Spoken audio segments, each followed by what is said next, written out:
ایک اور بات یاد آ گئی، لیکن یہ جو ہندوستان سے کسی نے سوال پوچھا تھا نا، جنہوں نے بھی، ان کے جواب کے متعلق، جی جی جب تک بھیا قطعی طور پر مسلمان اور غیر مسلم کا معاملہ ہے اور ہندوستان کا، جب تک قطعی طور پر کوئی آدمی مسلمان نہ ہو جائے اور پھر اس سے پوچھ نہ لیا جائے، اس وقت تک اس کے اسلام کی تشہیر نہیں کرنی چاہیے۔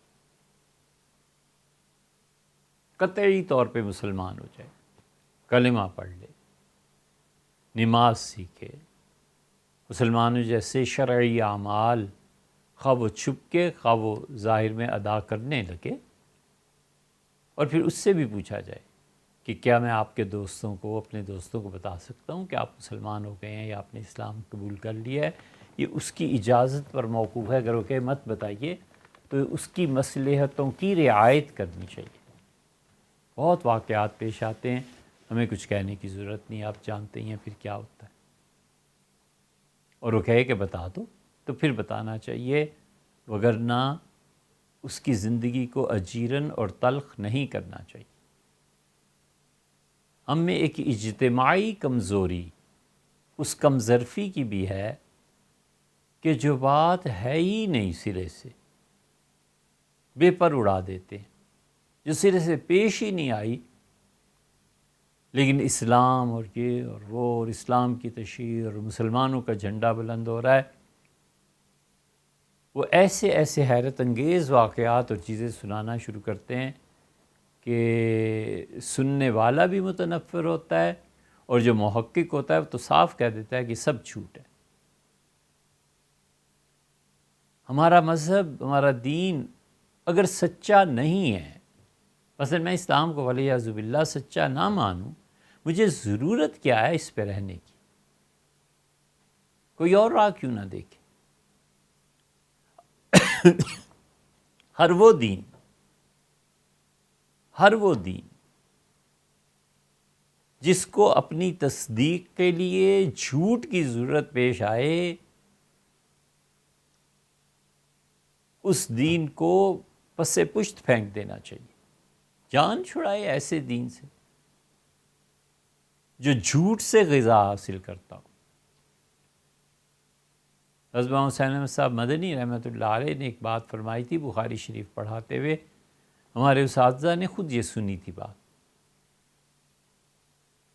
کوئی سوال آیا تو حضرت رحمۃ اللہ علیہ ناراض ہوئے، فرمایا یہ حدیث نہیں ہے، یہ جو بھی صاحبان حدیث میں احتیاط سے کام نہیں لیتے اور موضوع روایات بیان کرتے ہیں، جھوٹ بولتے ہیں، میں ان سے پوچھتا ہوں کہ صحیح روایات تھوڑی ہیں، صحیح احادیث تھوڑی ہیں، انہیں تم پڑھتے نہیں اور جھوٹی باتوں پہ جاتے ہو۔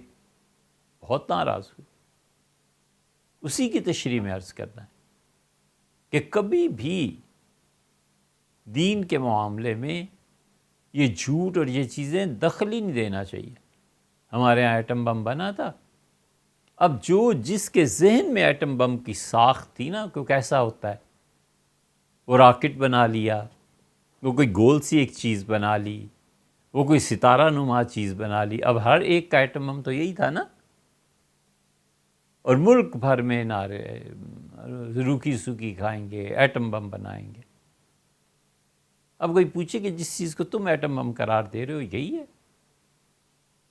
اور اتنا جھوٹ، خود کچھ نہیں کرنا، نہ لکھنا پڑھنا ہے، نہ اہل علم کی مجلس اختیار کرنی ہے، نہ اپنے اوقات میں سے کوئی وقت نکال کے سنجیدگی سے اپنے دین کے بارے میں، اپنی شخصیت کے بارے میں سوچنا ہے، بس جذباتی نعرے۔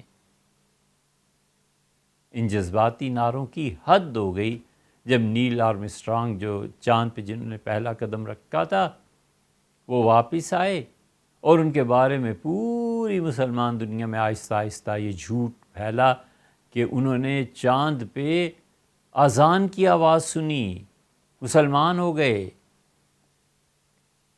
اور آگے بھی جھوٹ سنو، حضور اقدس صلی اللہ علیہ وسلم کے اسم گرامی سنا، زمین پہ آ کے پوچھا کہ یہ کون تھے، تو جب بتایا گیا تو بالکل اسلام، کلمہ پڑھ لیا، اور پھر وہ ٹیپ بھی کر لائے وہاں سے۔ چنانچہ امریکہ میں کئی لوگوں نے اس ٹیپ کو سنا کہ چاند پہ اذان ہو رہی ہے، سبحان اللہ، اور مسلمان ہو گئے۔ اس پہ بھی آگے بھی جھوٹ سن لو۔ اور انہوں نے جب اپنے اسلام کا اقرار کیا تو امریکہ اتنا اسلام دشمن ہے کہ اسے نوکری سے نکال دیا۔ 1981، 82، 85 تک جتنے یہ جذباتی ہیں نا، مسجدوں تک بھی امریکہ نے نکال دیا۔ جی کیوں نکال دیا؟ اس لیے کہ مسلمان ہو گیا۔ یہودیوں کو ہم سے اتنی نفرت ہے، اور یہ سارے کا سارا گھروندہ زمیں بوس ہو گیا جب مئی 1983 میں دلی میں امریکن امبیسی نے کانفرنس بلائی، اور انہوں نے اس میں صاف طور پر اعلان کیا اور بتایا کہ نیل آرمسٹرانگ بالکل مسلمان نہیں ہوئے، وہ ابھی بھی امریکہ میں ہیں، جو بھی کام ہے وہ کر رہے ہیں، انہوں نے کوئی آواز نہیں سنی، انہیں پتہ ہی نہیں۔ اور نیل آرمسٹرانگ نے لکھا کہ مجھے آج تک اسلام کے مطالعے کا موقع نہیں ملا، نہ مجھے کسی نے بتایا ہے، اور نہ میں مسلمان ہوا ہوں، اور نہ ہی میں نے چاند میں اذان کی آواز سنی۔